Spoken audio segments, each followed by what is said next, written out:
Eh, eh, swala la ndoa ni jambo ambalo lina mambo mengi. Swala la ndoa, kwa katika semina hii ya leo ni tutaeleza kiundani kuhusu mambo ambayo yapo yanasumbua ndoa nyingi, lakini yangezuilika. Yaani yangezuilika. Shabaha yetu tunataka kulenga leo katika semina hii kwamba yale ambayo hiyo, naomba usisahau, hata unapoandika anza kuandika hivi kwamba shabaha ya semina hii ni kwamba tunataka kulenga kutatua mambo ambayo yanawezekana kutatulika, yanayowezekana kuzuilika, ili ndoa zisiwe kwenye changamoto ya mpaka kuvunjika.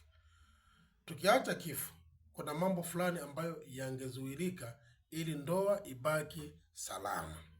Haleluya, Bwana Yesu asifiwe. Mwanakondoo ameshinda. Wale mnaonipata kwa mtandao wa kijamii kwa Facebook unaandika mchungaji Jonamu Msangawale. Ukitafuta pale safari ya maisha ya ndoa utaweza kukuta mambo yaliyopo pale ndani. Lakini wewe ambaye unatumia YouTube, mtandao wa YouTube, andika mchungaji Jonamu. Andika tu mchungaji Jonamu. Usisahau comment na kulike na kusubscribe pale inapowezekana. Lakini kumbuka, hizi kazi tunatiana moyo. Unapokuwa mimi nipo hapa nafundisha, na wewe kazi yako kubwa ni kufanya hayo niliyokuambia, ili tutiane moyo na safari ya huduma hii iendelee. Kwa ujumla, ninaposema haya, ukiona mpaka nimefika hatua hii na kuja kukuelimisha hivi, ujue nina wito juu ya hili, na nina wito juu ya jambo la ndoa. Kuna mtu mmoja ambaye ninapata simulizi zake zamani.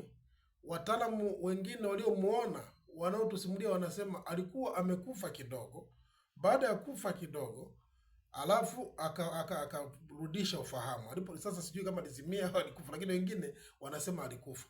Lakini aliambiwa ukisha kutoka huku kwenye kifo, adhabu utakayopewa ukipona, yani hivi ukarudi huko, adhabu utakayopewa ni kwenda kuhubiri mguu kwa mguu bila baiskeli, bila nini, mji kwa mji, mpaka tena utakapokufa, habari za watu wamwamini Yesu Kristo.